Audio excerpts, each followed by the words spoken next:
C'est reparti, le final du Grand National, place maintenant.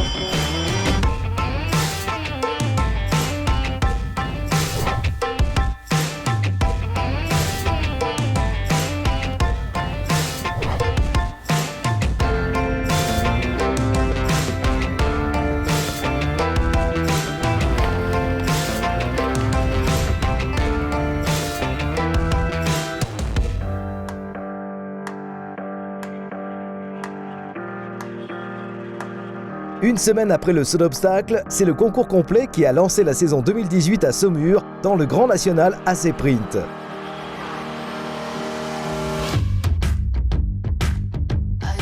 Comme chaque année, ce concours de rentrée est organisé par l'IFCE dans les installations de l'École nationale d'équitation et sur l'hippodrome de Véry.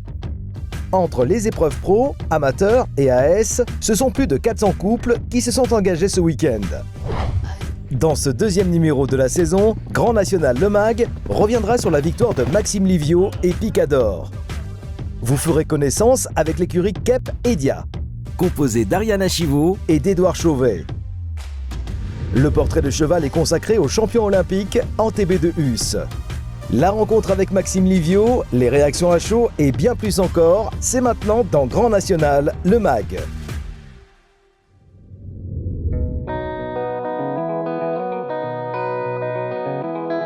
À l'occasion de cette première étape saumuroise, nous partons à la rencontre de l'écurie Kep Edia et de ses deux cavaliers Ariana Chivot et Édouard Chauvet.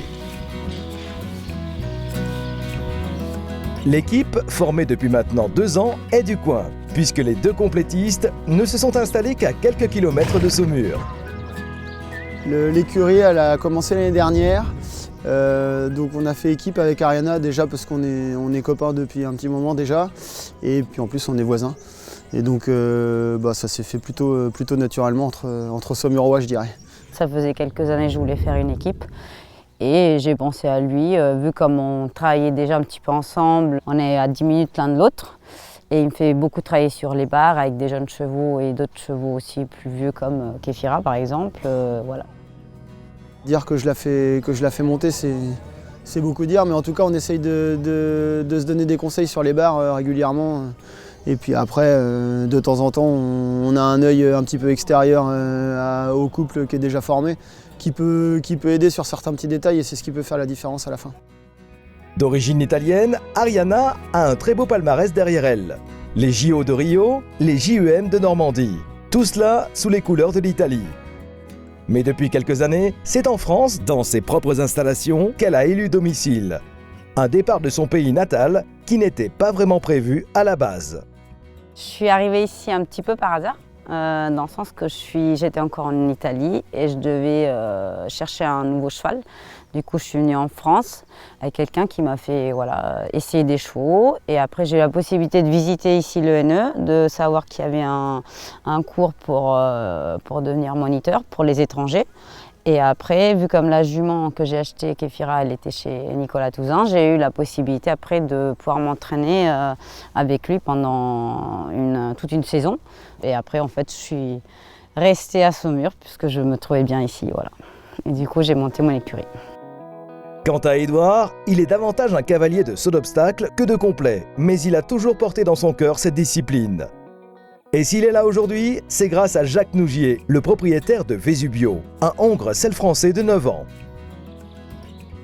Moi j'avais arrêté le concours complet depuis un petit moment, depuis au moins 4 ou 5 ans, pour des raisons économiques au départ, parce que c'est vrai que c'est une discipline qui demande beaucoup d'investissement et que comme j'étais tout juste installé, c'est vrai que le CSO, qui était une discipline que je pratiquais déjà beaucoup aussi avant, était plus facile pour moi pour vivre tout simplement. Et puis j'ai eu un propriétaire qui avait un très bon cheval de complet qui me l'a confié l'année dernière. Donc je m'y suis remis naturellement parce que c'est une discipline que j'adore. Je le fais vraiment par plaisir parce que il n'y a pas d'objectif de commerce pour ce cheval-là. Le propriétaire il se fait plaisir, il veut le voir le plus performant possible sur les plus belles épreuves possible. Donc franchement, c'est vraiment une super histoire avec ce propriétaire-là. Et c'est vraiment agréable de pouvoir travailler dans des conditions justement aussi sereines que ça, parce que je sais que c'est pas le cas de tout le monde. Mais moi, voilà, quand je rentre sur la piste, j'ai aucune pression de rien du tout, si ce n'est d'être le meilleur. Donc forcément, en termes de performance, je suis sûr que ça peut être que bénéfique. Dans la rubrique Rencontre avec, Maxime Livio nous livre ses impressions sur son début de saison et sur ses ambitions pour 2018. J'ai eu un mois de décembre assez mouvementé parce que j'ai dû pas mal m'occuper de mon équipe thaïlandaise, donc on a fait pas mal de voyages et de calages à ce niveau-là. On a rattaqué assez tôt cet hiver au mois de janvier. C'était intense parce qu'il y a beaucoup de chevaux à l'écurie. On a une 50aine de chevaux au travail maintenant. Et à ça, c'est rajouter les stages d'hiver au pôle qui permettent de sortir les chevaux de chez eux un petit peu, de se confronter à l'œil de personnes qui n'ont pas vu les chevaux de l'hiver. Et le tout cumulé, je suis plutôt assez content de comment on sort de l'hiver et hâte que la saison batte son plat.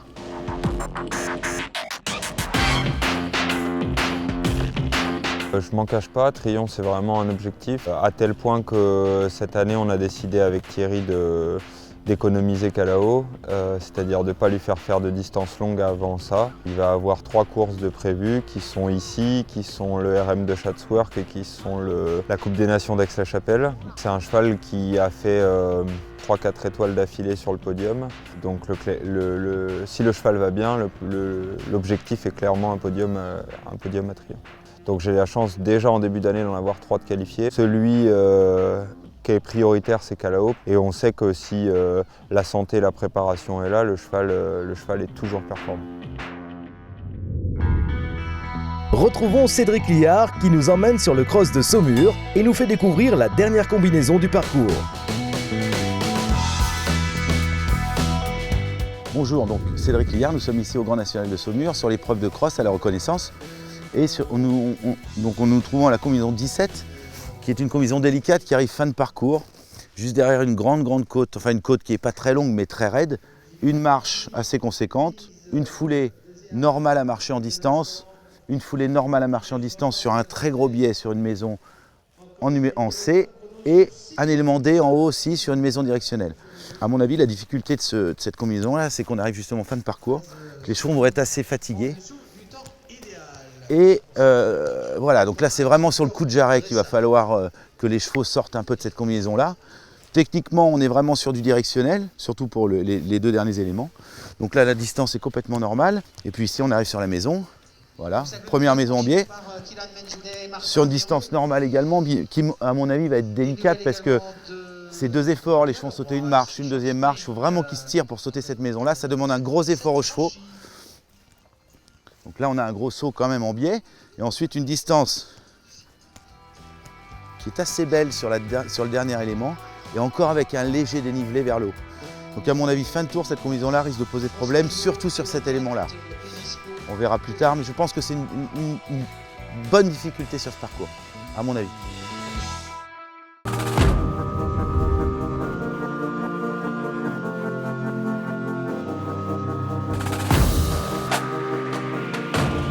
Obstacle numéro 4 ABC, bien franchi pour le numéro 38. La première Pro Élite de la saison a réuni 44 partants. Du beau monde était présent sur les terrains de l'IFCE. Les cavaliers français avaient hâte d'en découdre et de pouvoir enfin s'affronter en compétition après les stages hivernaux. Le cavalier en forme est sans conteste Maxime Livio. Avec 4 chevaux au départ de l'épreuve, il se retrouve avec 3 d'entre eux sur le podium la veille du cross. Malgré quelques déboires avec 2 chevaux sur la dernière combinaison, le cavalier angevin ne lâche rien et finit par s'imposer avec Picador. Il fait partie des 3 seuls maxi du cross et permet à son écurie Greenpex Cavalassure de renouer avec la victoire. Le fait de le sentir courir comme ça cette semaine, c'était super. Il m'a demandé jusqu'au bout, il est rentré très frais. J'ai vraiment l'impression que c'était pas une course qui lui avait suffi. Donc je suis très content que ce cheval-là il démarre aussi bien l'année parce que c'était vraiment son objectif. J'avais beaucoup de chevaux d'engagés, mais dans la hiérarchie des performances que je voulais pour mes chevaux, celui-là il était venu pour gagner et c'est lui qui a pris la tête dès le dressage et qui a gagné. Donc je suis très content de ça.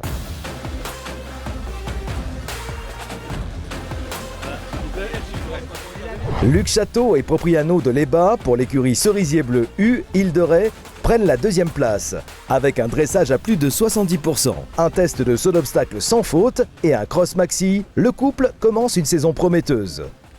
Je suis vraiment content de mon cheval, il avait bien débuté avec sa reprise de dressage, ça nous mettait à la 10e place.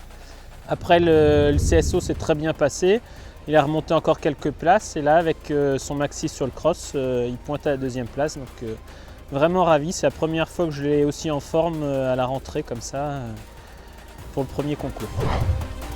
Le podium est complété par Karim Florent Lagouag avec Punch de l'Esque. Ils ne prennent que 2 points de pénalité sur le cross et permettent à leur écurie Equitem de prendre ses premiers points dans ce grand national assez sprint. Depuis toujours, le cross est assez difficile ici parce que c'est le premier de la saison et que c'est assez vallonné et que c'est sinueux souvent. Donc le temps est vraiment important, il faut aller très vite. Là en plus, ce qui était rigolo pour nous avec Gwendolen, on s'est tiré la bourre les deux, parce qu'on avait le même score de dressage. On était tous les deux sans faute à l'obstacle et on devait se départager au chronomètre. Et moi j'ai fait 1 seconde plus vite. C'était certes peut-être pas très élégant sur le principe, mais en tout cas c'était drôle entre nous de pouvoir être aussi proches et donner une compétition supplémentaire à la compétition elle-même. Et je suis content de m'en être sorti aussi bien grâce à mes formidables chevaux. C'est donc en toute logique que nous retrouvons Greenpex Cavalassure en tête du classement provisoire. Cerisier Bleu Île de Ré et Equitem se partagent la 2e place. Le staff fédéral a bien observé les couples pour leur première sortie. C'est un bilan positif qui en ressort. Pour cette première étape, je trouve qu'on a vu des belles choses.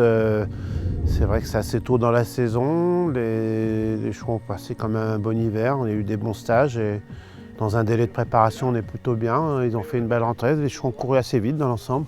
C'est satisfaisant.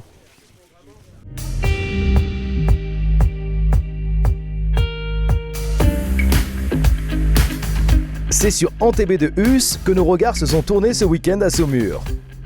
Âgé aujourd'hui de 13 ans, l'Hanovrien, champion olympique à Rio, repart pour une saison avec Karim Florent Lagouag.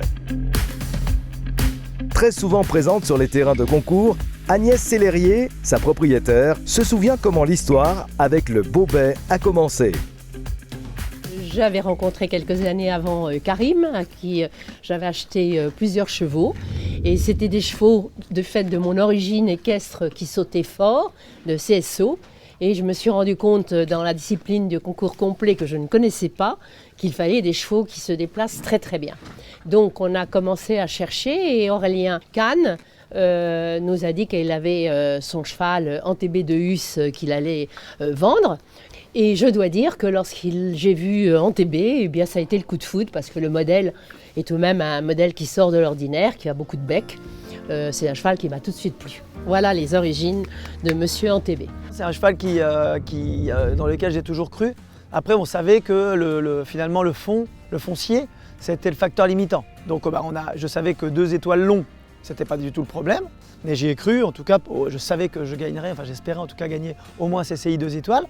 Qu'il a gagné, je crois, rapidement, très rapidement. Hein, je crois, à 7 ans, il a gagné son premier CCI 2 étoiles. Et j'avais dit à Agnès, je crois que pour 3 étoiles, je pense que la marche ne va pas être trop dure à franchir. Et effectivement, Antébé ne s'est pas arrêté là. Il enchaîne les bonnes performances en 3 étoiles jusqu'à se retrouver à courir les plus grandes échéances mondiales. Mais cet hiver, une décision importante fut prise pour la suite de sa carrière. Alors Antébé était un cheval froid, un cheval un peu fainéant, on va dire, voilà. Le roi fainéant un peu. Aujourd'hui, c'est plus tout à fait le même. Je redécouvre un cheval, c'est vrai qu'il était étalon et que depuis le mois de décembre, il n'est plus étalon, c'est un hongre. On savait que le cheval avait une douleur qui le gênait au niveau des testicules, donc c'est intéressant de voir sans cette douleur aujourd'hui ce qu'il va être capable de faire. Déjà, il y a beaucoup plus d'énergie. Et de voir cette énergie qui avant ne sortait pas de lui, il avait cette énergie mais il l'a gardée pour lui à la limite. Il faut que je change ma façon de le travailler, il faut que je me réadapte. C'est de bon augure pour l'avenir, enfin en tout cas j'espère. Karim sait qu'il pourra encore compter sur Antébé quelques années et également sur Agnès Sellerier qui est devenue bien plus que la propriétaire de ce crack. J'ai toujours suivi les chevaux de Karim en compétition. Moi-même étant cavalière, je n'ai plus le droit de monter. Donc ça a été un peu ma deuxième vie grâce à Karim. Une amitié s'est formée entre nous deux, une grande amitié. Et ça me faisait plaisir de lui trouver des montures qui pouvaient lui correspondre. Et nous sommes toujours entre nous à faire des échanges. Et c'est ça qui est intéressant aussi pour moi. Et connaître des moments comme aux Jeux de Rio donne une motivation supplémentaire à continuer la route ensemble. C'est pour ça qu'on le fait, en fait. On en profite au quotidien, on est là à Saumur, on est concentré, on s'amuse, on vit le truc et tout, on est tous passionnés, mais on le fait en vue de quelque chose toujours. Et quand vous avez l'aboutissement comme ça, c'est une vraie récompense. Et pour quelqu'un comme Agnès, écoutez, je suis très fier d'avoir procuré tout ce bonheur et je la remercie d'avoir procuré autant de choses pour moi aussi. Aujourd'hui, Agnès continue, elle nous accompagne, c'est toujours le bon conseil. C'est un peu ma maman, hein, elle s'occupe beaucoup de moi, elle me donne toujours plein de conseils, elle sait motiver ses troupes et on voit que ça lui plaît.